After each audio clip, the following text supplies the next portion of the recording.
Bonjour à toi, aujourd'hui nous allons parler de Superman. Tu l'auras remarqué, c'est pour ça que j'ai mis ma casquette Batman. Mais bon ça va, on a fait déjà un effort par rapport à la précédente vidéo où j'avais un pyjama Marvel face à une vidéo d'ici. Peut-être que dans un futur proche, on aura un vêtement qui correspondra typiquement au sujet de la vidéo. On a plein de choses à dire puisque James Gunn est revenu lors d'une certaine FAQ sur Superman évidemment et a donné plusieurs précisions. On a aussi quelques petits indices quant à cette fameuse scène de créature Commandos et ce fameux Flash dont la précédente vidéo traitait d'ailleurs du sujet. Je te laisse aller la voir si tu l'as pas déjà vu, je vais pas me répéter ici. En gros, on pourrait avoir encore un nouvel indice sur le futur Flash du DC Universe et on va aussi toucher un mot Snyder contre Gunn. Parce que cette guerre de pur fantasme, vraiment moi elle me fait kiffer. Les deux, je suis sûr que là ils sont en train de bouffer leur meilleur popcorn pendant que certains fans turbo débiles sont en train littéralement de s'insulter les uns les autres. Bref, on va parler de tout ça. Avant toute chose, merci à vous puisque vous avez fait remonter un petit peu la barre des abonnements, mais il faut encore quelques efforts les gars, parce qu'il y en a encore trop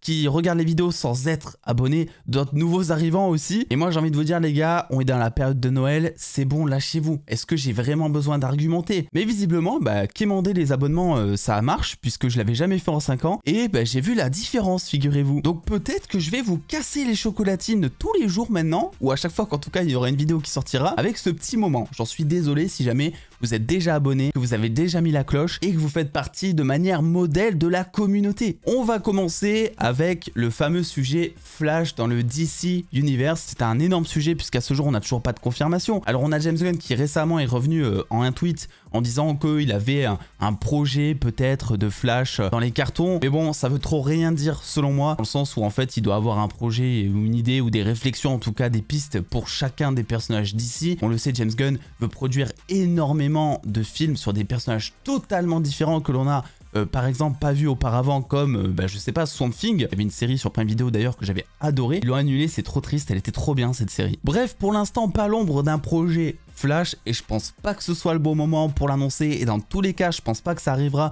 dans cette phase 1 Gods and Monsters annoncée par James Gunn. Par contre, on avait cette image dans l'épisode 4 de Creature Commandos. Je vous ai fait toute une vidéo à ce sujet que je vous laisse aller voir parce que je vais pas me répéter ici, mais pour faire très bref, il semblerait que Gunn, avec une scène précise de cet épisode, ait confirmé que le Flash du DC Universe non seulement arrive, mais en plus serait Wally West et non pas Barry Allen. On avait dit ça aussi entre autres car dans cette scène, il y a le même Superman que David Corenswet, il y a le même Peacemaker que John Cena, bref des personnages qui se ressemblent par rapport à leur live action, ce qui prouve la véracité peut-être de cette vision. Est-ce qu'elle va arriver ou pas, j'en sais rien. Dans tous les cas, James Gunn a aussi dit que dans cette scène, il y avait Blue Beetle. Alors personnellement, je sais pas vous, prenez votre loupe d'enquêteur, dites-moi s'il y a Blue Beetle quelque part. Personnellement, je ne le vois absolument pas. Et James Gunn l'a dit, il est présent dans cette scène en tout cas. Non seulement il est présent, mais il a aussi précisé quelque chose. Il a dit qu'il voulait le mettre dans cette scène parce qu'il voulait continuer de traiter ce personnage. Ce qui veut potentiellement dire que tous les personnages qui sont présents dans cette scène sont des personnages que James Gunn veut traiter. Et durant la période de sortie de Flash, c'est pour ça que ça prend avec des pincettes, même si officiel, James Gunn avait laissé entendre que le personnage de Blue Beetle de Remy Reyes, incarné par Xolo Maridueña,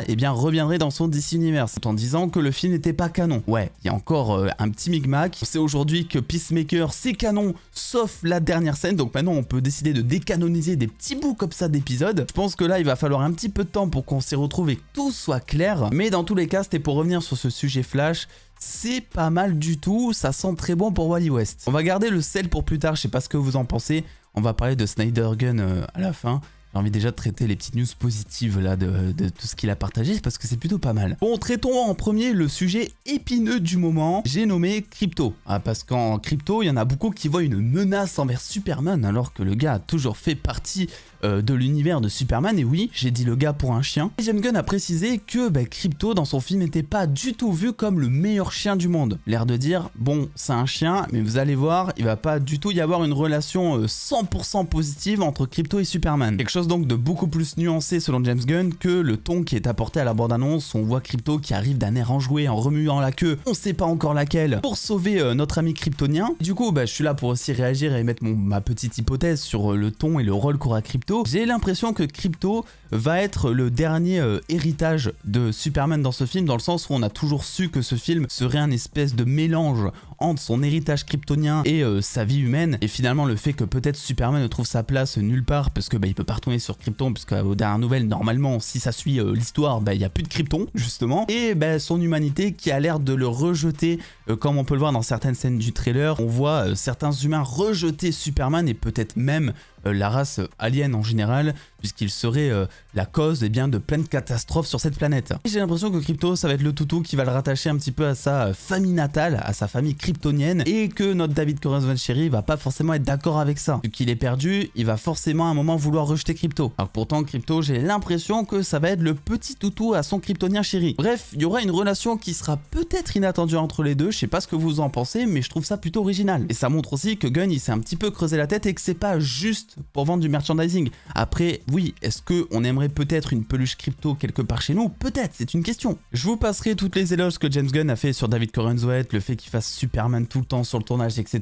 Parce que bon, ça, déjà, on sait pas si c'est vrai. De deux, c'est de la promo, donc forcément. Une chose qui m'a bien fait rire, c'est qu'apparemment, lorsqu'il a recruté David Corenswet, il lui a donné 2 conseils. Déjà d'une, prends des épaules. Et de 2, travaille sur ta vulnérabilité à l'écran. Et c'est vrai que quand tu vois la photo du bonhomme, bon, il a l'air d'avoir suivi au moins un des 2 conseils à la lettre. L'autre, on verra ça le 11 juillet. James Gunn est aussi revenu sur la musique du film. Alors ça, c'est un truc qui fait débat aussi, parce qu'il a repris le thème de John Williams, le thème iconique de Superman. Au final, beaucoup sont revenus, notamment les fans de Snyder, en disant, mais regarde, Snyder, il avait réussi à donner un thème mythique grâce à Hans Zimmer pour donner une musique au film et tout. Il s'est pas servi d'une musique qui est déjà existante. Et James Gunn est revenu là-dessus en disant que oui, il y aura le thème de John Williams, qu'il sera aussi modifié, et que petit à petit, au moment où on avance dans le film, que cette musique sera transformée pour donner totalement autre chose. Et finalement, c'est quelque chose qui peut aussi bien aller à l'évolution du personnage, puisqu'on partirait finalement des origines de Superman, de là où tout le monde le connaît, avec le fameux aura de Superman, cette musique, etc., vers quelque chose qui incarnera la vision de James Gunn. Concernant les musiques, James Gunn est revenu sur un truc qui est ultra important selon moi et qui va peut-être rassurer certains, c'est les fameuses musiques pop qu'il met un peu partout dans ses films, que ce soit les Gardiens de Suicide Squad, même Creature Commandos, c'est bourré de musique totalement what the fuck pop qui sont super sympas, mais c'est vrai que tu te dis dans ce cas-là, pour Superman, ça va faire bizarre quoi. Et vu que le gars il met ses musiques partout, on est légitimement en droit de se demander est-ce qu'il va faire pareil pour Superman? Eh bien la réponse est non. Parce que selon James Gunn, les musiques seront totalement différentes dans ce film. Il est aussi revenu sur le ton des projets, c'est quelque chose qu'il avait déjà dit, mais il nous confirme quelque chose d'autre, c'est que Superman sera un film familial. Donc oui, même si on voit Superman qui est totalement en train de chier du sang de la bouche dans la neige au début du teaser, possiblement, très probablement que ce sera pas le ton qui sera tout le temps apporté dans le film. Et qu'on aura droit, je pense, plus à un Superman sur ce ton-là, un Superman héroïque, mais qui en même temps est nuancé. Je vous laisse aller voir ma précédente vidéo qui parle du burn-out de Superman dans ce film. Et il a donné comme contre-exemple Creature Commandos, qui est une série pour adultes, et clairement, tu le vois. Je veux dire, il s'est passé quelque chose dans l'épisode 1 ou 2, je sais plus, contre une porte, c'est pas fait pour les enfants. Et oui, l'indice de la scène dont je parle sans spoiler se trouve sur le moment où j'ai dit contre une porte. Alors ça c'est quelque chose qu'on savait déjà, mais apparemment c'est David Corenswet qui aurait convaincu James Gunn de mettre un slip à Superman, puisque selon ses mots, Superman c'est un alien, il peut voler, il a une super force, et donc il peut faire peur aux enfants. Déjà on peut s'arrêter juste sur cette déclaration, d'où ce personnage peut faire peur aux enfants. D'où cette tête peut faire peur aux enfants. Je veux dire, slip ou pas, est-ce que Henry Cavill fait peur aux enfants? Ah, j'avoue, c'est une question qui est très légitime. Tu le mets dans un contexte différent, Henry Cavill, tu le mets en videur de boîte par exemple, est-ce que tu as envie de faire quelque chose contre lui? Je ne pense pas. En même temps, est-ce que les enfants rentrent en boîte? Ah, dans certaines, la question se pose. Bref, à mon avis, c'est un peu du bullshit. Si les acteurs choisissaient des choses comme les costumes, ça saurait à la rigueur mettre une petite braguette, comme Tom Holland l'avait demandé, pourquoi pas. Changer radicalement le truc le plus important sur un costume pour les fans, ça m'étonnerait. En plus, James Gunn avait précédemment fait un tweet sondage en disant ouais, Superman avec ou sans slip. On sait toujours pas si le slip vient directement de ce sondage. Quoi qu'il en soit, on n'aura jamais la réponse. Et là aussi, on touchera un mot à la fin sur Snyder Gunn parce que c'est trop drôle. Et maintenant, une déclaration ultra captivante, je trouve, elle traite de Lex Luthor. Ça aussi, c'est une énorme attente après le Lex Luthor de Jesse Eisenberg, qui était tout sauf un Lex Luthor. Moi, j'avais bien aimé son méchant, mais pour moi, c'était pas un Lex Luthor. Parce que oui, les fans de Snyder, vous êtes là quand il faut parler des choses incroyables qu'il a faites. Et quand il y a des trucs que vous avez moins aimé, vous dites bizarrement, on entend moins parler, non?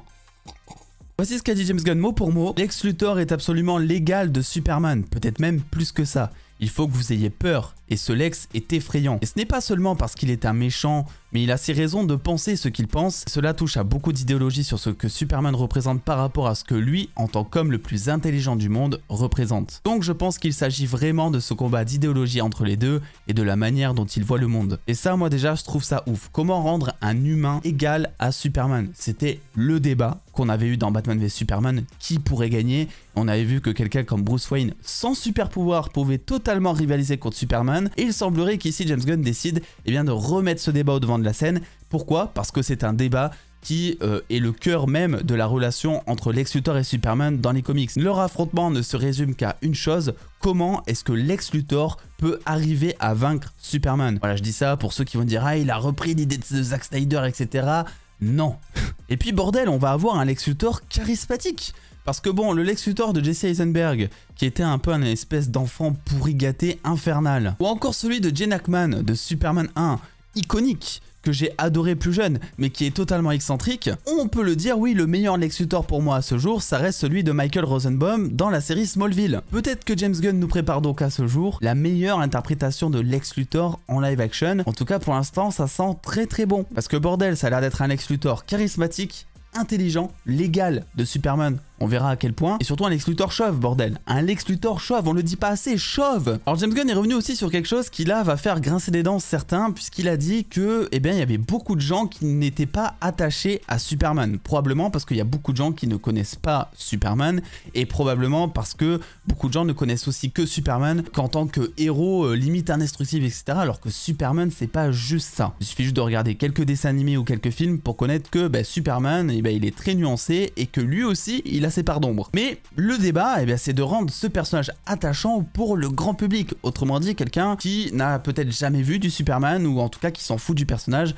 rendre ce personnage attachant pour ce genre de public. Et c'est pour ça qu'on se dirige vers un Superman humain. James Gunn, là, entre les lignes dit, c'est quelque chose que j'ai pris en compte dès le début. Beaucoup de gens ne s'identifient pas à lui. Je pense que c'est un peu lié à la façon dont on le voit au début de la bande-annonce et à la façon dont il est perçu. Et donc, comment rendre un Superman attachant? Tu lui crées des problèmes que Monsieur Tout-le-Monde peut avoir, c'est-à-dire des problèmes de cœur, des problèmes liés au gouvernement aussi, avec des désaccords par exemple. Et il semble que dans ce film, on ait droit à un Superman avec voilà, des avis un petit peu clivants face à certaines situations. Encore une fois, je l'ai déjà dit, mais James Gunn ici va prendre totalement le contre-pied de ce qu'avait fait Snyder en nous donnant un Superman totalement mythique. Et personnellement, c'est absolument pas pour me déplaire, puisque Superman, comme je l'ai dit, c'est beaucoup de choses. C'est pas juste le gars indestructible ou même le gars qui saigne dans la neige, c'est tout ça à la fois. Une dernière chose aussi, James Gunn revient sur le message du film, et ça c'est super intéressant parce que ça va directement nous amener à ce qu'on disait il y a 2 vidéos je crois où on parlait de ce fameux journal du Daily Planet qui avait un petit peu leaké entre guillemets et où on voyait qu'il y avait vraiment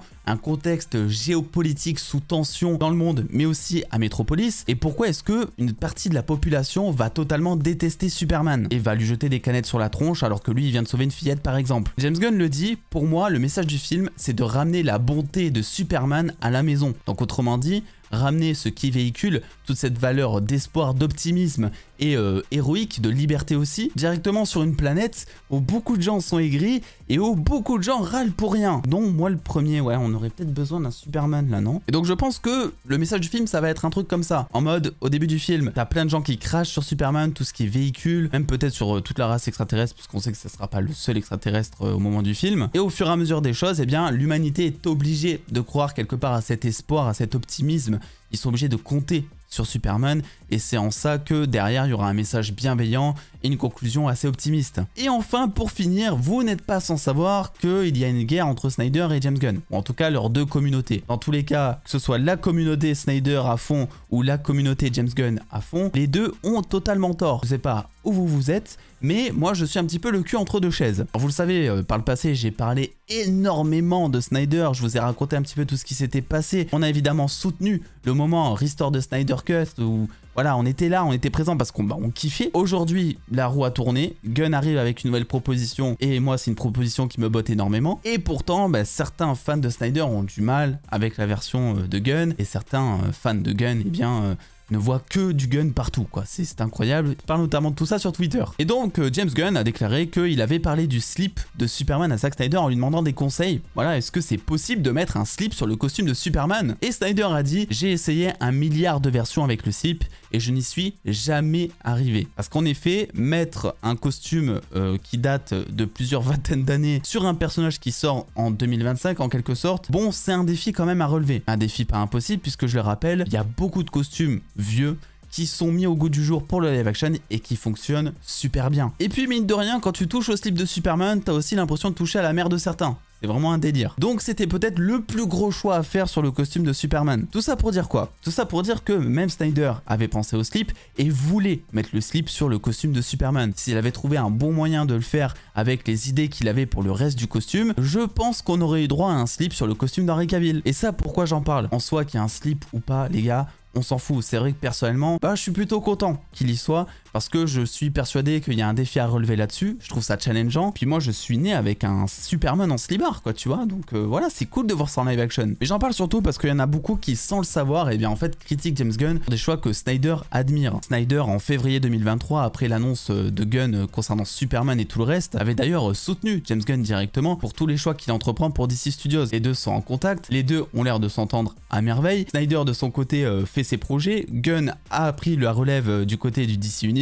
Mais ce qu'il faut pas oublier, c'est que tout ça, ça reste une question de business. Alors évidemment, il y a eu des éléments tragiques qui se sont passés du côté du DCEU avec notamment la mort de la fille de Snyder au moment du tournage de Justice League, ce qui rend les choses un peu plus personnelles. Mais en vrai, du coup, quand on y pense, est-ce que Snyder de lui-même, et je suis pas à sa place pour le dire, c'est juste une supposition, ne voudrait pas peut-être tourner la page de cette période qui, pour lui et sa famille, a été ultra compliquée. On le voit, il est en train de faire de la science-fiction, il se fait kiffer sur Netflix, il se fait kiffer avec tous ses projets, et il a l'air de voir positivement les choses de ce que l'on sait, en tout cas dans la presse, concernant l'univers de Gunn qu'il entreprend. La relation Gunn-Snyder est l'exemple de ce qu'il faudrait du côté des fans. Pourquoi est-ce que les fans, du coup, ne font pas pareil? Parce que moi je vous le dis, Snyder et Gunn, ils doivent se marrer devant certains tweets ou devant certains posts, vraiment. Ça a tellement tout dépassé cet engagement qui à l'époque était ultra positif, qui a permis de soulever Warner en fait, et de forcer Warner à faire une Snyder Cut par exemple, et de montrer en fait que les fans avaient raison quelque part. Mais aujourd'hui ça ne sert plus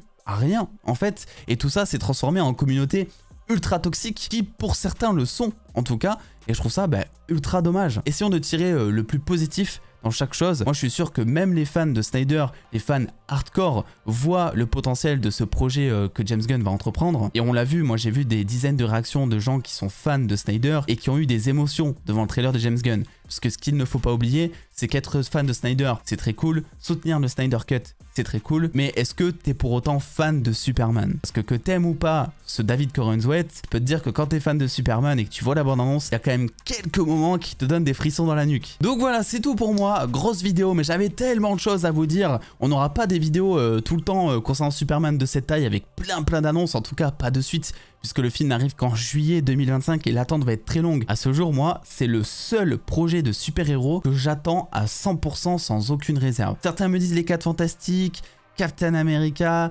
Daredevil, Born Again, etc. Mais voilà, en tant que fan de Marvel aussi, j'ai quelques petits doutes, quelques petites réserves, étant donné ce que le MCU nous a montré ces dernières années, et choses qui m'a pour la plupart déçu, on dira. Donc forcément, là, il y a le renouveau d'ici. On n'a jamais autant kiffé parler d'ici sur la chaîne. On parle de DC depuis le début de la chaîne, depuis l'époque où tout le monde s'en foutait. Et donc ça fait plaisir aujourd'hui de voir un tel engouement et de voir que ça y est, la machine se lance enfin, une chose qu'on a attendue depuis maintenant des années. N'oubliez pas de vous abonner et écrivez-moi en commentaire le mot slip si jamais vous êtes resté jusque là. Comme ça, ceux qui arrivent et qui voient plein de slips en commentaire, ils vont rien comprendre. On se fait des bisous, on se dit à très vite pour une prochaine vidéo. Et prenez soin de vous et vive les slips, bordel. Même si on se sent un peu étroit là-dedans, non?